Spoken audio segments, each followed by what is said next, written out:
Hello, friends. We are thrilled to have you here today for Knowing Life Through Death, taking a journey back in time with texts from Midrash and Kabbalah. We will look at how death can be understood and, as a result, perhaps what life is about. This can be 1 to 4 lessons spanning from the idea of death in the Bible and the circle of life in Kabbalah through the idea of resurrection of the dead and the secret of death according to Zohar. We are back here again with Jonnie Schnytzer, who is one of our most common teachers now. We're thrilled to have him back at VBM. He is a PhD candidate focusing on medieval Kabbalah, keenly interested in reincarnation and cosmic cycles. His dissertation is focused on the kabbalistic system of thought of Rabbi Joseph ben Shalom Ashkenazi. Jonnie is also preparing a critical edition of Ashkenazi's commentary on Sefer Yesira, probably the only PhD student in Jewish philosophy who can say that he once beat the head of Israeli naval commandos in a swimming race. Jonnie's also the author of Mossad thriller, The Way Back, which paints a picture of contemporary Israel. Jonnie has recently orchestrated the publishing of an English edition of the Hitler Haggadah, an important piece of Moroccan Jewish history from the Holocaust. He has also taken on several leadership roles in the Jewish world, including advisor to the CEO of Birthright and executive manager with StandWithUs. He lectures on a wide variety of topics relating to Judaism and Israel, especially about the untold stories and unspoken heroes of Jewish history. Jonnie's happily married with 4 gorgeous little kids, lives in Israel, and thinks that Australian rules football is the greatest sport ever invented. Jonnie Schnytzer, welcome back. Knowing Life Through Death. Thank you, Rabbi Shmuley, for that very, very warm welcome. And hi, good afternoon to everyone, or good night in Israel. Very good to see all of you. Okay, what we're going to do, I'm going to share the screen, and then I'm going to give just a short intro of what it is we're going to be doing today. Okay, so we're interested in death. We're interested in how Judaism, or the Jewish bookshelf, understands death. And when I say the Jewish bookshelf, we are going to go through 3 sections in the time that we have together. The first, we're going to look at the Bible, right?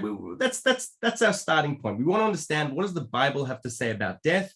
And we're going to see that it's very complicated. Then we're going to move on to the Midrash. We're going to move on to a sort of a commentary, early commentary onto the Bible, and we are going to focus on one story. We're going to focus on one story about those that evaded death. Those lucky, buggers, as we say, that got to, bypass and not die, and understand what that means. We are then going to set the stage to sort of head into Kabbalah. We're going to finalize with certain kabbalistic teachings, where we are going to focus on primarily 3 things. We are going to look at death within the context of reincarnation, death and the circle of life, perhaps, death within the context of resurrection of the dead, as we will see it is one of the most beautiful expressions ever invented, I think, in any language, but for sure in Hebrew, Tchiyat HaMetim.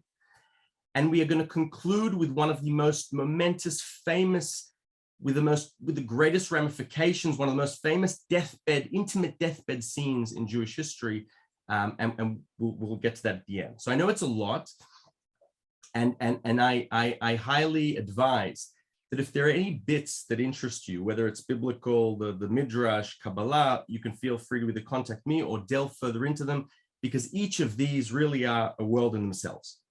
As an introduction to the Bible, I want to just do 2 things. The first thing, we're going to start with King Solomon, right? King Solomon, who said it is better to go to the house of mourning than to go to the house of feasting, for that is the end of all mankind, and the living should take it to heart.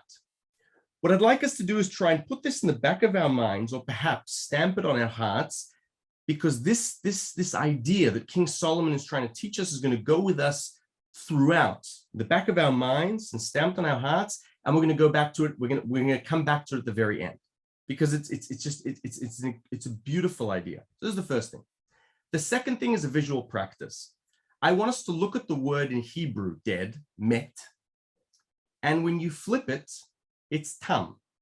Tam flipped, right? So dead flipped back to front means conclusion. It means complete. It means pure. And this is another thing we are going to come to also in the end or perhaps when we look at the resurrection of the dead. So these two ideas, this teaching of King Solomon, that if you have two options, you either go out with friends to a bar or you go pay a shiva call. King Solomon says, any day of the week, choose the shiva call, right? That this is the first thing. And the second thing is we're looking visually at met and tam, just what they look like, without even if we don't speak, read Hebrew, just visually trying to take in what we see before our eyes, the back to front, knowing that one means death and one means conclusion or complete or pure. Okay, so let's start. So as I mentioned, the first part of our time together, we're going to look at a few verses in the Bible that talk about death. And here we start with the first verse that mentions death, okay? Now what this means is, so let's first read it. So, but of the tree of knowledge of good and bad, you must not eat thereof, for on the day you eat of it, you shall surely die. Okay, now, what do we know, right? We have Adam and Eve, we have our creation stories, not going to get into that, but we have this tree, and we're told, God says, you can't eat from the tree of knowledge, right? Okay. Now, he says, interestingly, if you do, you will die. One could ask, at this stage in time in history, does anyone know what death means? Right? If you're a child and you're reading this verse for the first time, do you know what death means? We have no clue. We know it's probably not something good, because if God says to us, don't do this, and if you will die, but we don't know what that means. Does death mean detention? Does death mean you're being kicked out of somewhere? We don't know, right? So this is our first encounter with death, and we usually read this verse already knowing something about the death of a close one, knowing something about what we were taught, going to a cemetery, but when we read the text for the first time, we don't know what death means. Let's continue.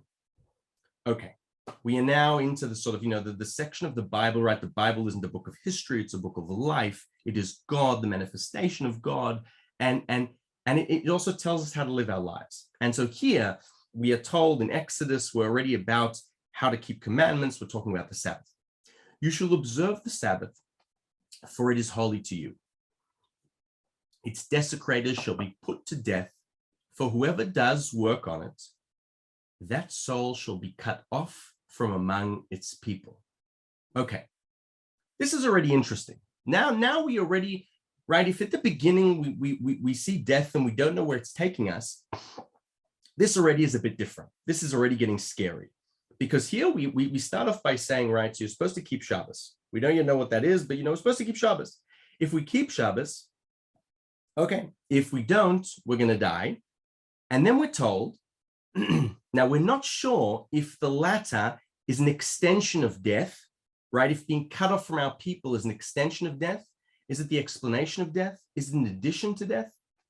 But they're clearly together, right? Now in Hebrew, so we're told, right? So in English, we're told about the soul.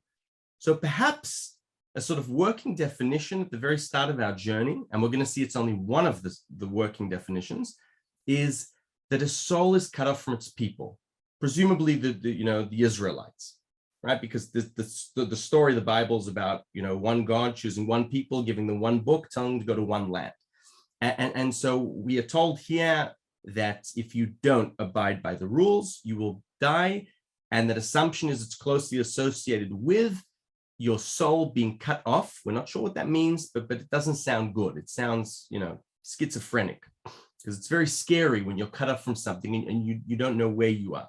Okay, so we've seen two verses. Let's continue. The assembly shall rest. So here we're talking about, right, we have this idea in Judaism of what's called Ir Miklat, a sort of a city of refuge, where if you murder, if someone manslaughter, right, someone was killed accidentally, but still the family is hurting the death. So someone that killed through manslaughter accidentally, you go to a city of refuge, and the idea is that you're there because the assumption is that the family of the person who's been killed, who died, is going to want vengeance. So you go there and you stay there. And how long do you stay there? So this verse tells us, The assembly shall rescue the killer from the hand of the avenger of the blood, and the assembly shall return him to the city of refuge where he had fled. He shall dwell in it until the death of the Kohen Gadol. This seems to imply a sort of a feel of atonement, right? Death is atonement. The act of the high priest dying implies that when he is dead, he has atoned for the sins of others, and then everyone's free to go. And it was this sort of status quo, assuming that no one argued with this, that when the big kahuna dies, that when the high priest dies, this is a sign from God that we're all good now. We're all good and everything's okay, right? So this is atonement. This clearly implies. Now imagine, right? We're told stories that the mothers of the Kohanim, right? They'd go and bring food. They'd bring cakes to sort of try and appease the people because, you know, everyone's basically waiting for this Kohen Gadol to die so that they can leave, right? And we that's not really what we want. But the idea is that when this happens, there's atonement. Okay, so we've seen now being cut off from a soul being cut off from its people, and that's connected to death if you do not abide by the rules, or in this case, Sabbath. And here there is a sort of positive inclination, apart perhaps from the family of the Kohen, but for the people of Israel, much like when a righteous person, we are told, passes away, then there's sort of atonement for a generation. There's the sense of atonement here. Death, suddenly we see it in a different light. Okay. Now things are getting really interesting because we thought we know something about death. We don't know anything about death. And then we are now getting to yet another working definition of death. And what do we see here? So we have, right, the famous scene where Moses goes up to bring us the commandments. And Moses says to God, I want to see your glory. Right, the peak, I want to cleave to you. I want to know what it's all about. I want to be with you, Hashem. And what does God say? You will not be able to see my face, for no human can see my face and live. Okay, notice it's very interesting. Notice that it doesn't say whoever sees my face will die. Right, we go with the opposite for some reason. Anyone who sees my face will not live. Now, surely, or you know what? Let's play with this. So we're told here there's sort of equilibrium here, that if someone sees God, that doesn't necessarily mean that they're bad, but it means that if you want to be able to see God, you want to see the truth, you want to be able to handle the truth, you will not live. Does that mean, though, that you die? All right, question. Think about the met and tam. Think about death and the opposite of death. Think about what King Solomon told us at the very outset. What's going on here? By the way, in brackets, there is a fascinating story in the Talmud. Four pupils, Rabbi Akiva, Ben Zoma, Ben Azai, and Elisha ben Avuya, they go into an orchard, right? They go and they're going to the Pardes. They're going to sort of find mystical secrets. Rabbi Akiva, we are told, enters in peace and exits in peace. Elisha ben Avuya, one of the most tragic characters in Jewish history, goes in, Elisha ben Avuya, and he comes out sort of basically going against God, or at least that's what the sages tell us. Whether that's true or not, we could debate about, but sort of he basically, takes off his yarmulke. We then have Ben Zoma. Ben Zoma, who had beautiful teachings to teach us, he sort of, loses his mind. And Ben Azai is interesting. Ben Azai, we are told, goes into this mystical experience and dies. Now, that could mean that he couldn't handle it, or it could mean, if we go back to the biblical verse here, right, we're putting it into context, that there's a very clear, agreement. You want to see everything, Ben Azai? Fine, then you're dying. Perhaps similar to what we're being told here, that you can't stay in this world and live, meaning perhaps that Rabbi Akiva, who went in peace and came out in peace, perhaps didn't see all that Ben Azai saw. But that's, like I said, that's in brackets, and I always seem to associate it with what we're told here, because there is a clear statement here about perhaps what death is, and an interesting positive connotation perhaps a peak or something to look forward to. And we're going to see this at the very end when we get to this famous deathbed scene, not of Moses, but of someone else, which we're going to keep, whoever knows who it is, then great. Whoever doesn't, it's a secret. This then leads us, right? So if this definition is you want to see God, you can't live, this connects to, or just before that, we're now going chronologically. Here we are told in this verse quite clearly, right? We have here a sort of equation. So I have placed before you today the life and the good and the death and the evil. Now here, unlike what we saw with Moses, where the assumption is if you get to see God, you're perhaps dead or, you're not alive, which seemed like perhaps a good thing or something that you'd want, and what happened perhaps to Ben Azai, here the equation seems quite simple. There's good and life, and there's death and evil, right? There's no middle ground. Now, this is complicated because these are different verses in the Bible. They're all talking about death.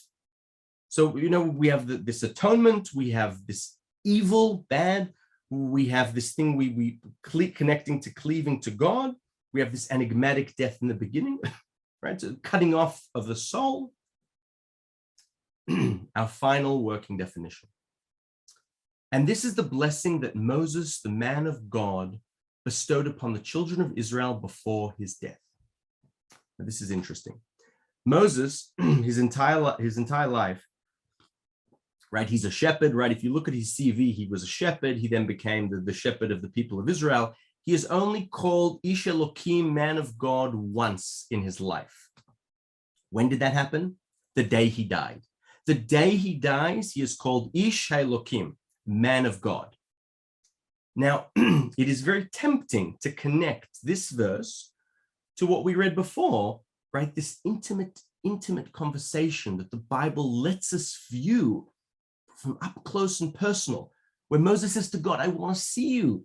And God says, it's not going to happen while you're alive. And guess what? You still have a job to do. You need to take my people to where they got to go. And now that they're at the brink of, Moses has finished his job. He can't take them in anymore for so many reasons. Perhaps not only just for hitting the rock, but there are other reasons. Now it's time. Now it's time. Why else is he called man of God, Ish Elokim? And remember, this is the day that he dies is the day that he blesses the Israelites. This is the first time he blesses them. First time. So in the first part of our time together, what have we seen?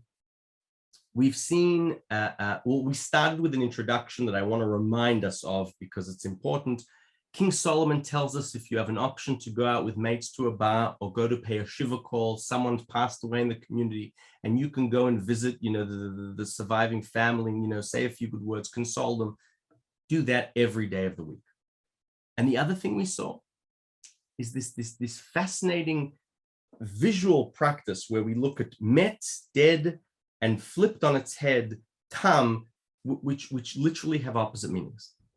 And through this prism, through these two things, practices, we go into looking at these verses and we see in the first, sort of as we conclude the first part of this lesson, we see that in the Bible, death is a complicated matter.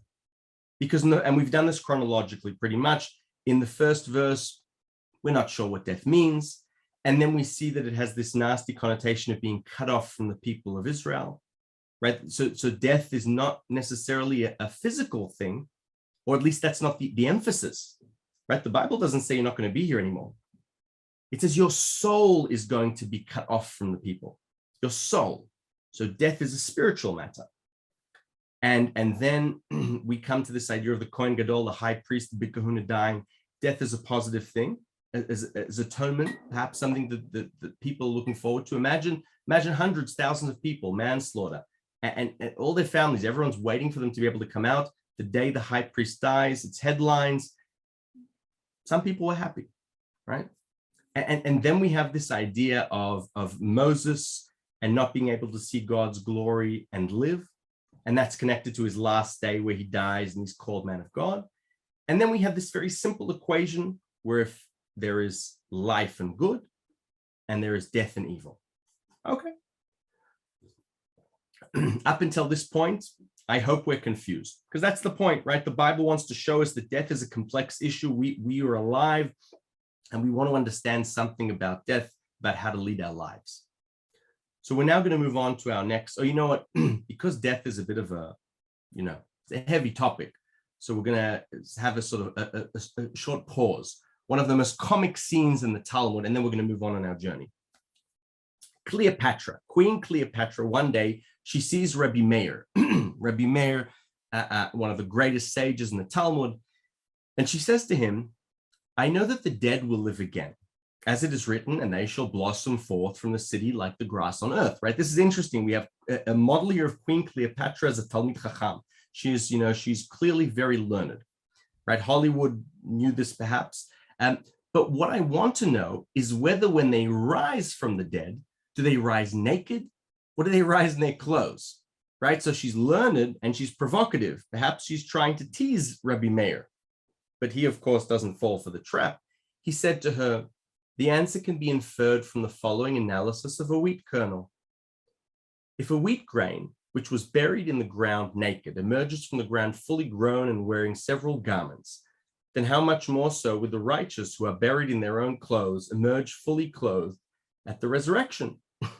Right? This is this example, beyond perhaps to put a small smile on our face as we sort of look at this, stark topic, is interesting because it also shows that in the Talmud, the sages, there was a lot of talk clearly about what this is, but not only about death, but death within the connotation of life, of what's the end game, where are we headed? And we'll get there. We'll get there. Okay, but as I said, we move on. Our second stop, after we surveyed the Bible, we're now going into the Midrash. We're now going into a sort of commentary. Interestingly, what we're about to read is a commentary that appears on a verse in Ezekiel about the king Hiram. And Hiram was like King Solomon and King David's go-to guy.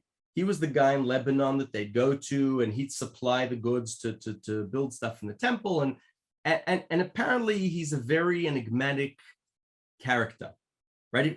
If you look at Kabbalists talking about Hiram, right? He's not mentioned in the text here. I'm giving you sort of the verse about someone where we then have this story we're about to read. And Hiram, interestingly, there are a lot of deep secrets associated with Hiram that Kabbalists just don't want to share because it's too dangerous. So anyway, Hiram brings about the following story.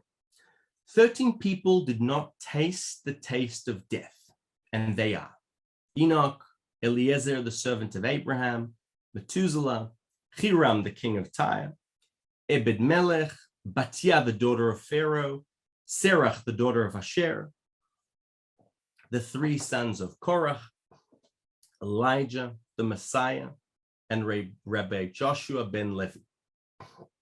It continues. 9 people entered into the Garden of Eden alive.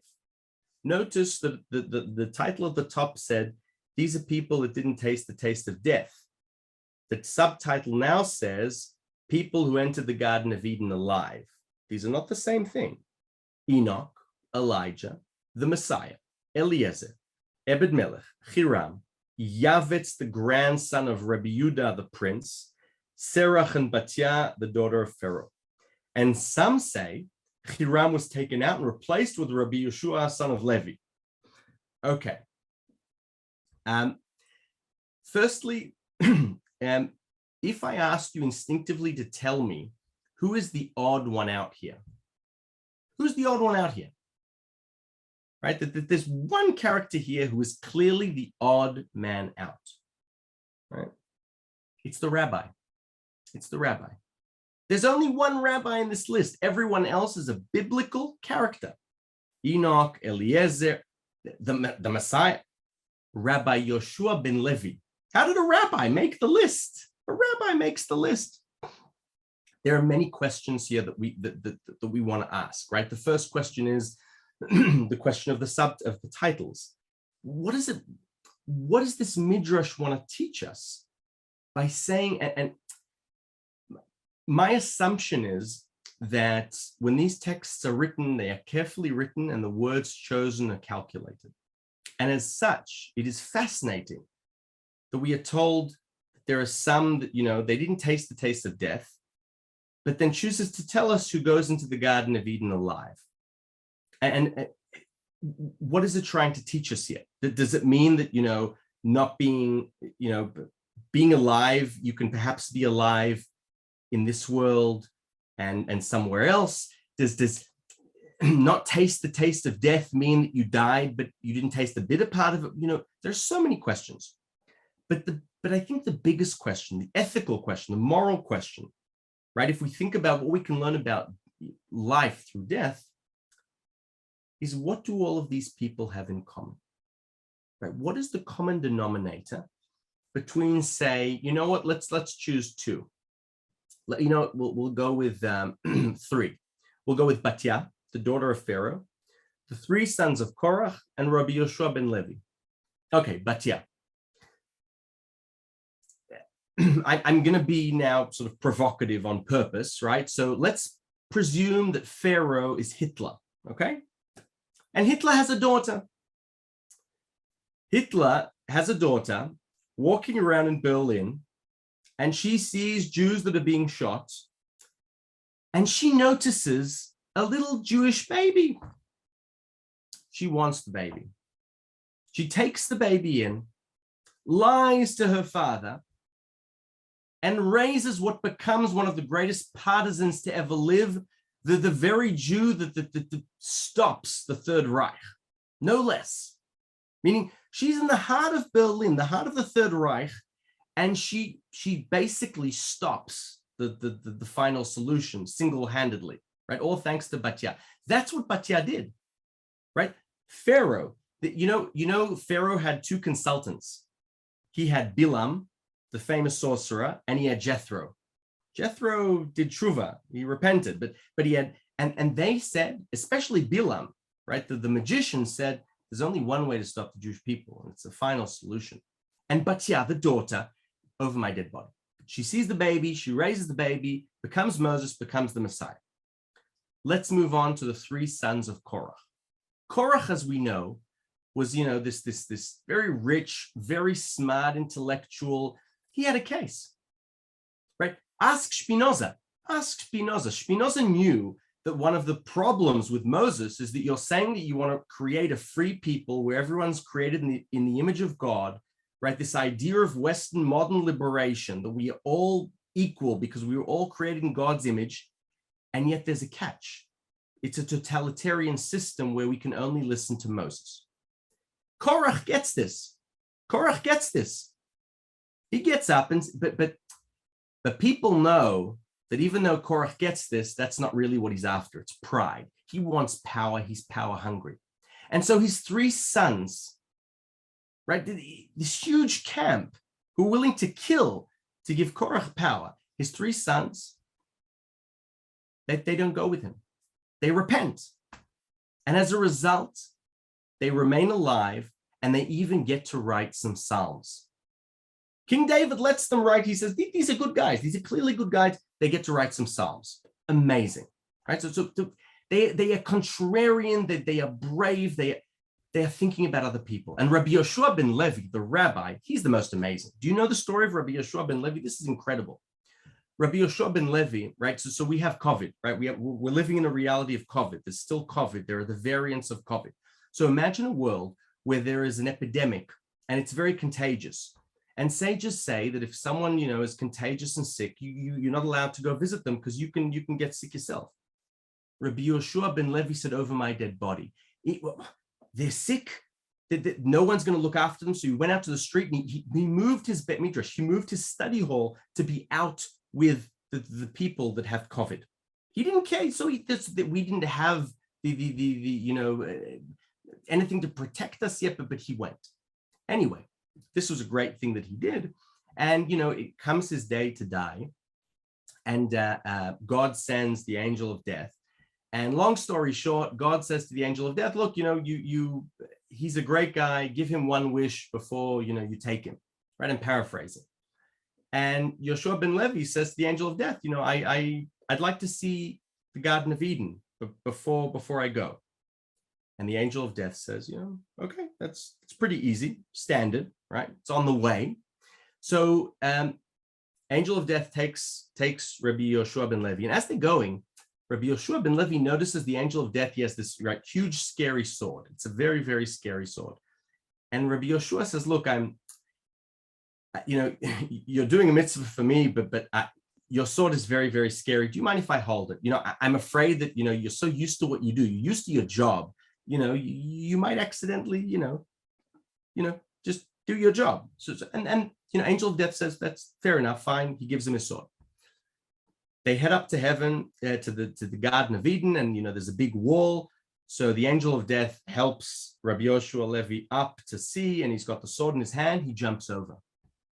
The angel of death can't go into the Garden of Eden. I guess that's the rules. It's written somewhere. And Rabbi Yoshua ben Levi's down there with a sword, and the angel of death says, okay, funny, give me back my sword. This is actually what it says in the Talmud. And he says, no, forget about it, right?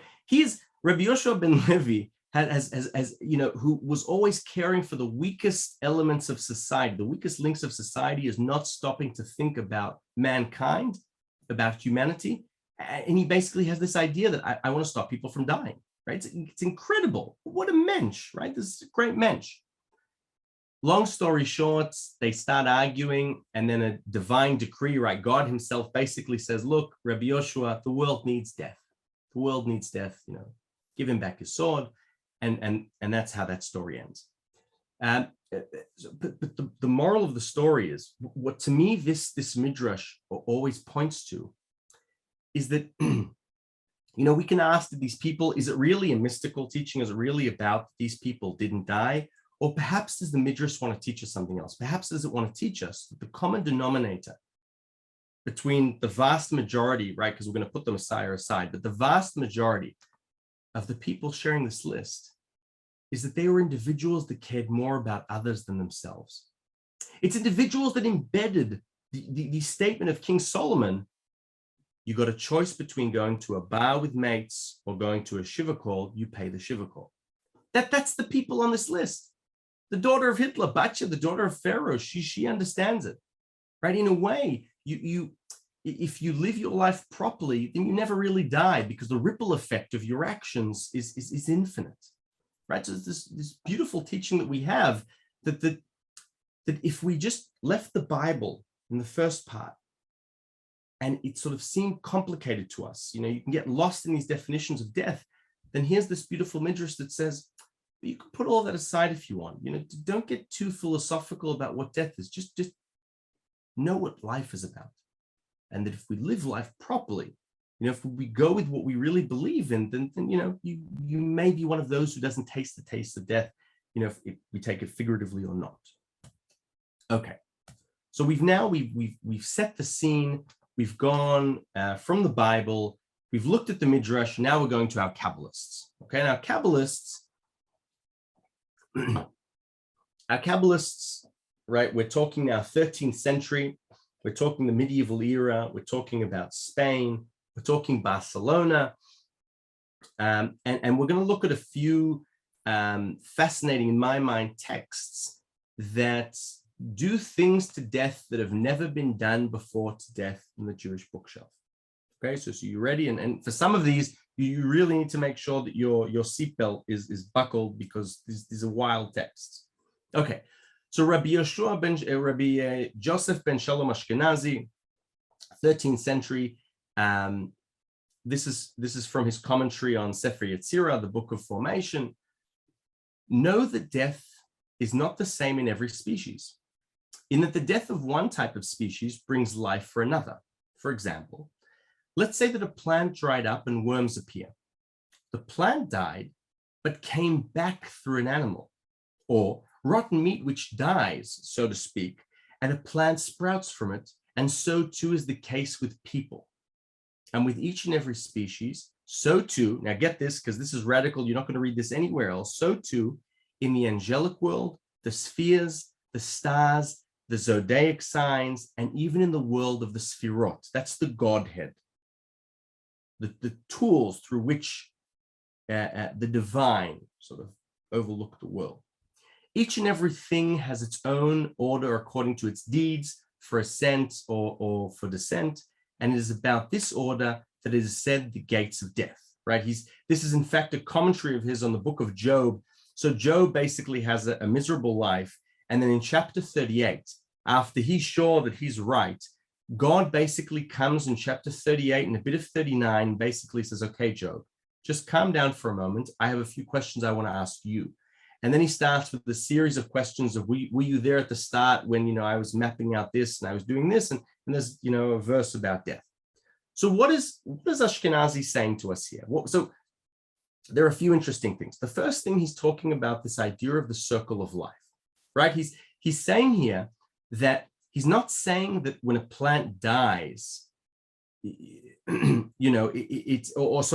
a plant dries up or dies, a worm appears, but he's clearly saying that they are ontologically, that they are physically connected, that there is a transformation, there is a metamorphosis. It's not that, and in that sense, death will always, according to Ashkenazi, in this text, because we're about to see another text, in this text, the first thing we learn is that death and life are like spinning doors, that they're literally, he's trying to say, do you really know what life is and what death is? Because any death of many things in this world is the life source of another. That's simple, right? So this is a very profound teaching.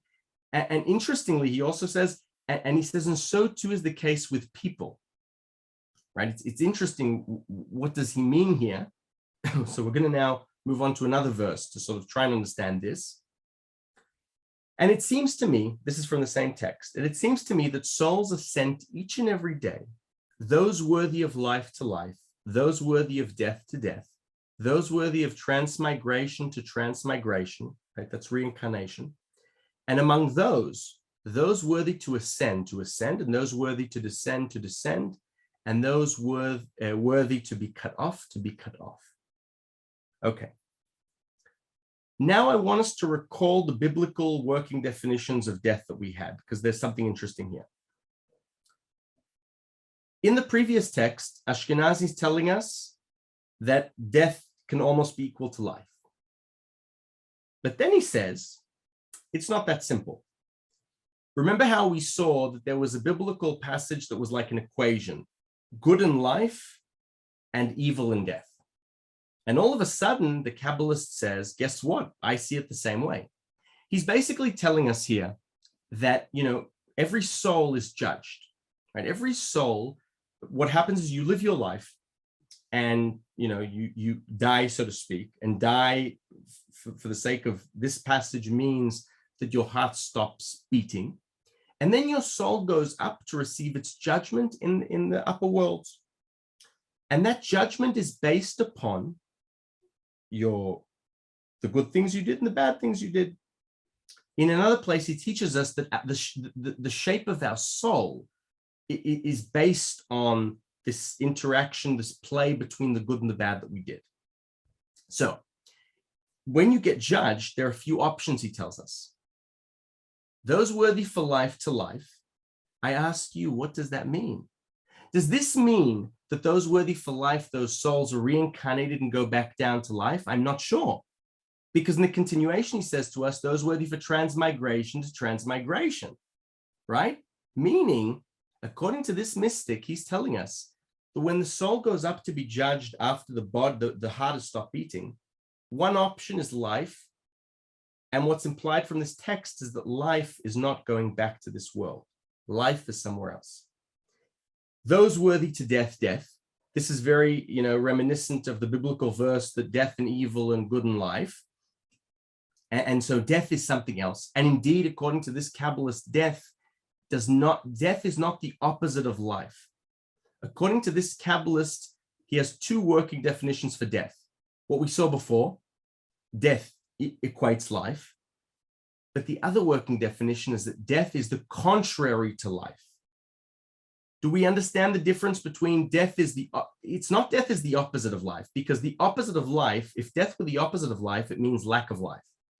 But death being the contrary of life means if life is this good, death is like in the minuses, right? Like in the horrific zone, we're talking hell. That's what he's talking about. Various, impure forces of impurity doing nasty stuff that we don't want to get into. So one option is life that's clearly not coming back to this world. Another option is death that is horrific. It's the contrary to life. Another option is reincarnation, right? Transmigration means coming back. What we thought was life, but now we're told it wasn't. It's not life. It's something else. So all of a sudden we're trying to understand, what are we doing here?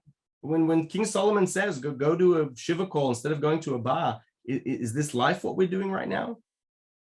Or is what we're doing in this world a corridor that wants to get us to life?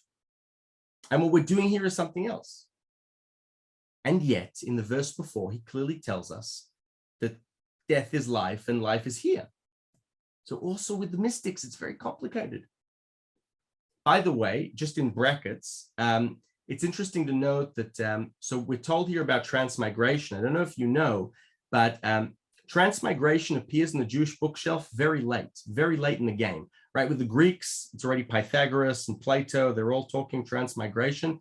In the Jewish bookshelf, to the best of my knowledge, the first time reincarnation appears as a word is with Rabbi Saadia Gaon, 9th century, famous Jewish philosopher. And guess what he says? He says, I heard that there are some people who call themselves Jews and they believe in reincarnation, right? Like big no-no. We real Jews don't believe in that. That is the first time it appears in the Jewish bookshelf. 100 years after him, 200 years after him, we have Moses Maimonides, the great eagle. He goes a step further than Rabbi Saadia Gaon. He doesn't mention reincarnation even once in any of his books, right? Anyway, that's interesting itself. And then it appears for the first time amongst our mystics in a positive way, that it's already infiltrated. It's a doctrine which is part of the Jewish belief system. And it raises this fascinating question: when does this begin? Does it go back to the time of the Talmud, to the Bible? Is it sort of esoteric secrets to pass on? What's the source of this? But in any event, this is a complicated text, right? Because life suddenly is not life that we thought it is, and death isn't death that we thought it is. Death is far worse. Life is somewhere else, and we have the option of transmigration. Okay.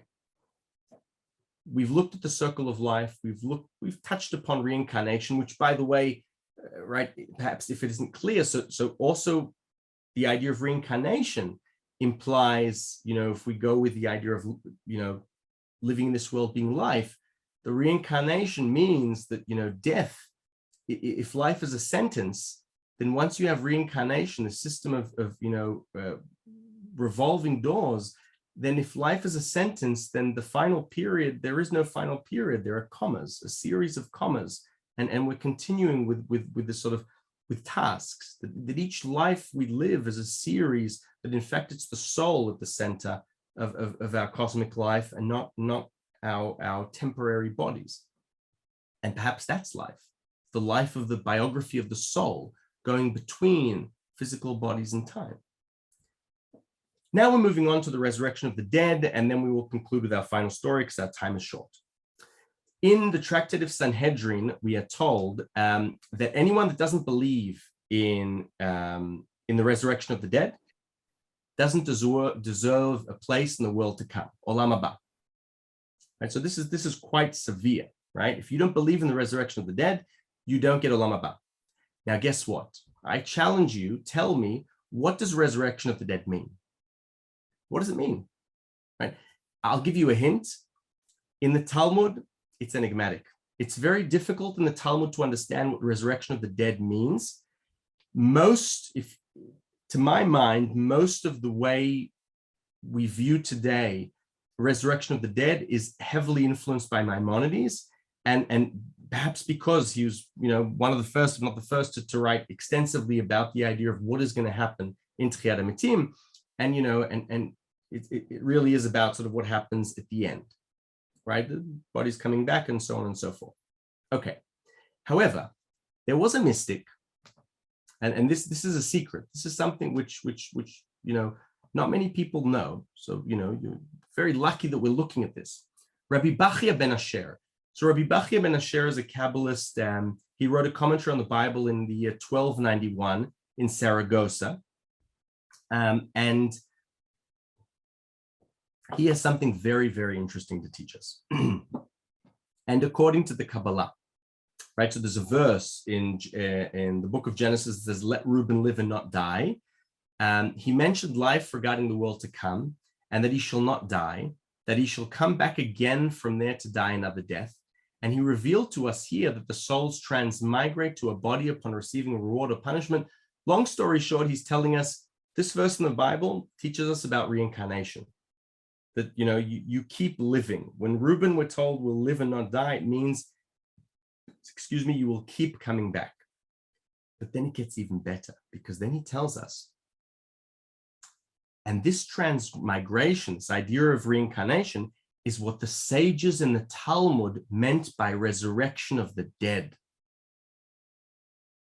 Now, this is mind-boggling, because what this Kabbalist has just told us is that I don't buy what Maimonides says about resurrection of the dead. It's not, resurrection of the dead is not something that happens at the end of, the Armageddon, right? Eschatological matters at the end of time. No, it happens each and every day. Resurrection of the dead is every time a soul, a body, dies, the soul goes up, gets judged, and it comes back. Resurrection of the dead, according to this Kabbalist, means reincarnation, right? Big secret, right? It's huge, huge, changes everything. By the way, since we are talking about this, resurrection of the dead. Look at resurrection of the dead in Hebrew, Tchiyat HaMetim. As I mentioned at the start, I think it's one of the most beautiful phrases in Hebrew, because if you look at the verb, right, Tchiyat HaMetim, imagine that back in biblical times, imagine you had billboards, huge billboards, and this people come up with this idea of Tchiyat HaMetim, resurrection of the dead, and you have billboards that black on white say Tchiyat, right? Tchiyat literally means revival, but it has in the middle of it the word Chai, life. Life right next to Metim, the dead. Life and dead put together. It goes back to our looking at the idea of what the word dead means. And when you look at it, upside down, it's all of a sudden pure completion. It even connects, right?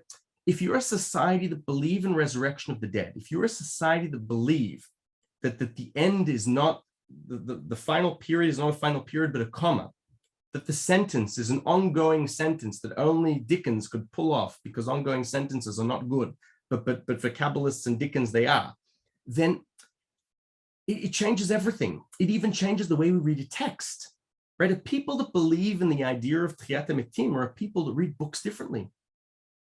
There are people that can look at the last verse of the Bible, right? Le'enei Israel, right? Right, so the last verse, we are told that, Moses' hand, right, and all the Israelites saw. What did they see? Go back to the beginning of the book, so to speak. Bereshit bara.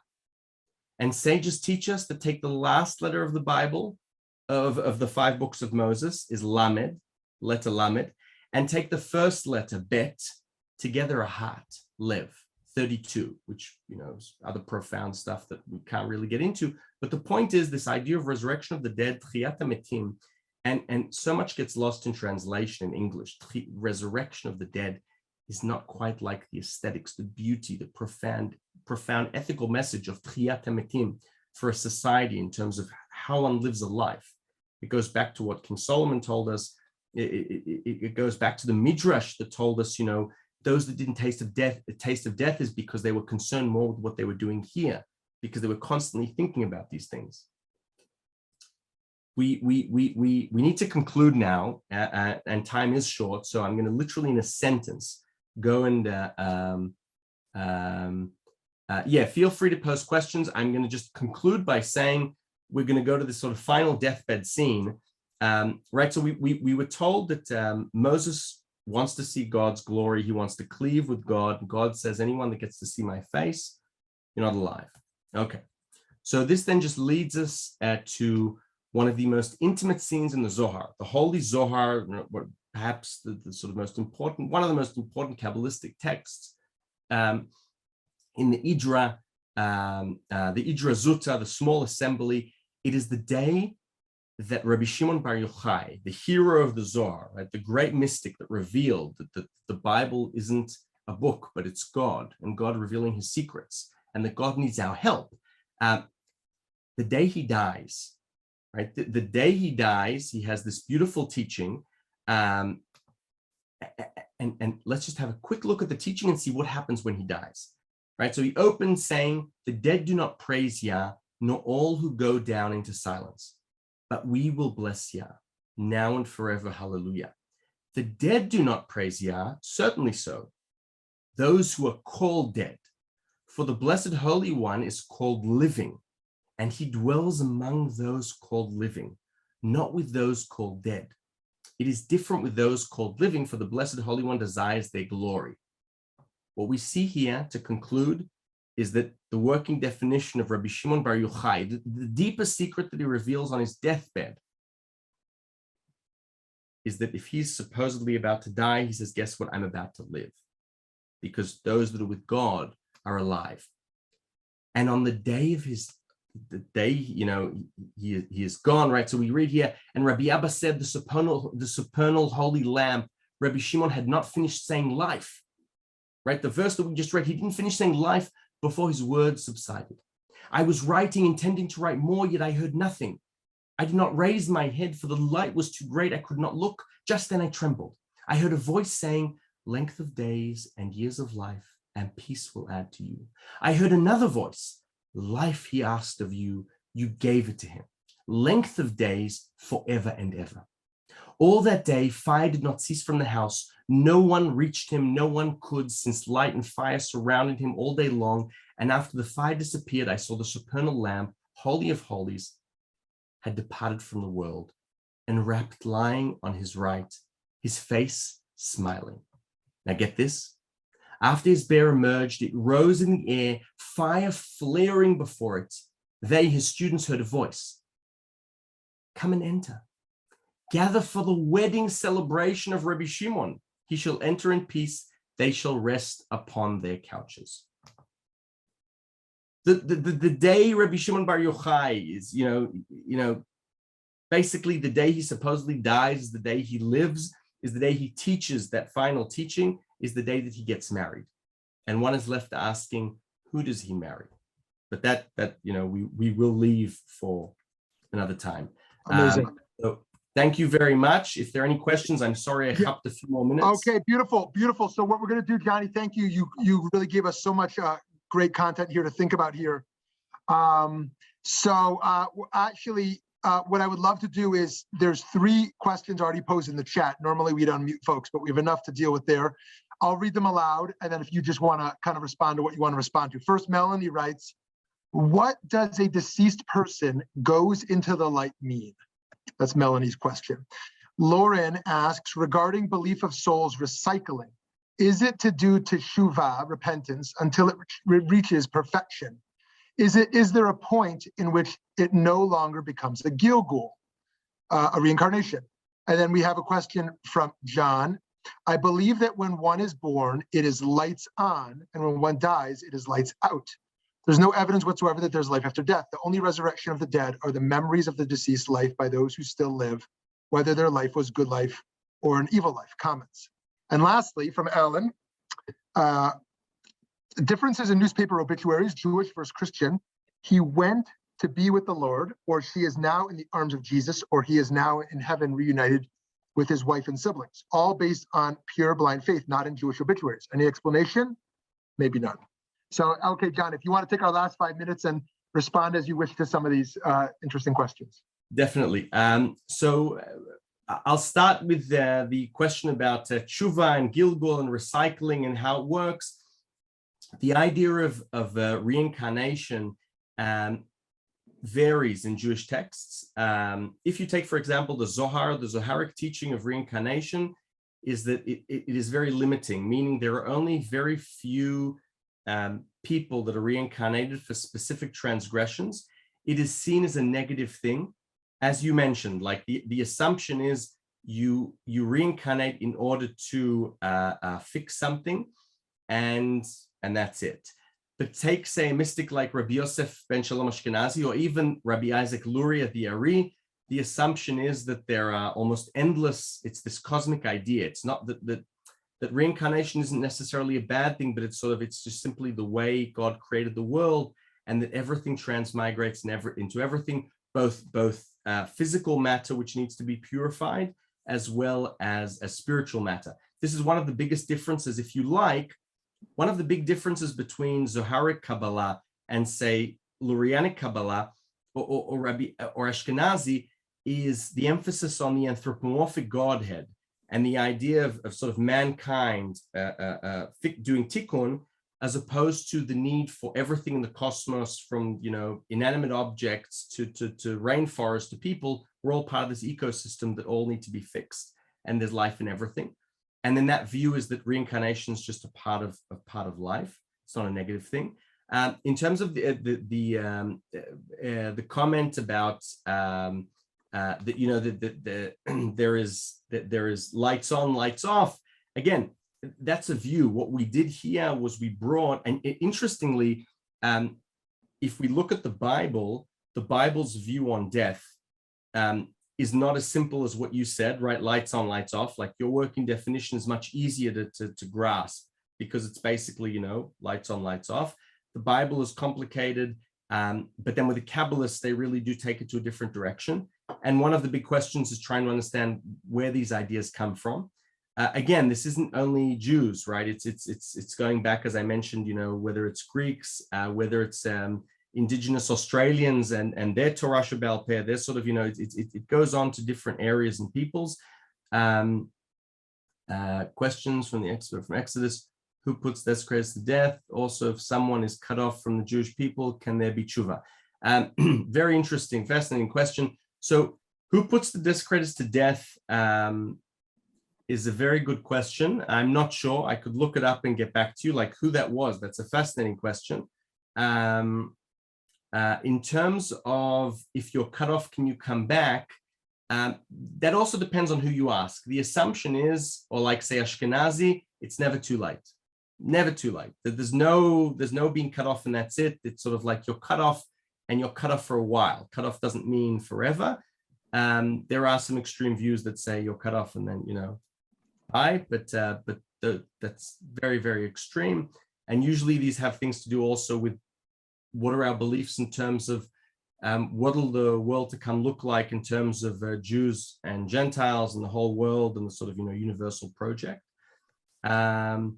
There was another question about going into light. What does it mean when a person goes into light? So that's also very interesting. The idea in general of light, which some say is a sort of a Neoplatonic influence upon Jewish mysticism, and one could argue if it's perhaps the other way around, but because again, you have this very dominant idea of light, and let there be light in the Bible, and light is the source of life.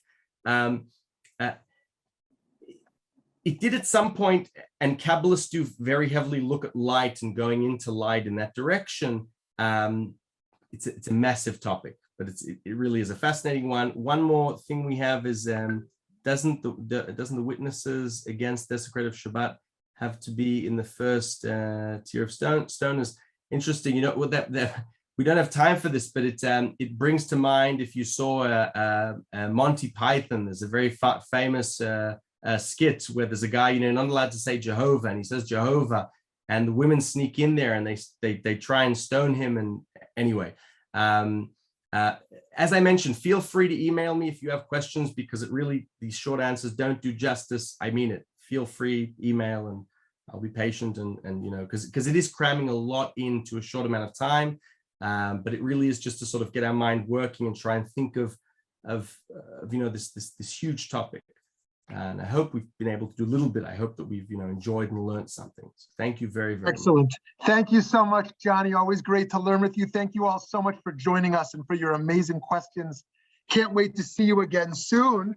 And if you want to see us really soon, you could see us tomorrow with Rabbi Dr. Mark Gopin, who is going to talk about his new book, Compassionate Reasoning, where as a global peacemaker and as the head of a peace building department at George Mason, he's going to talk about his new idea of cognition along with empathy and how that can enhance the work we're doing. Also, my normal 40 debates class is tomorrow morning, 10 o'clock Mountain. Have a great day. Thanks, Jonnie. Have a great day. Bye.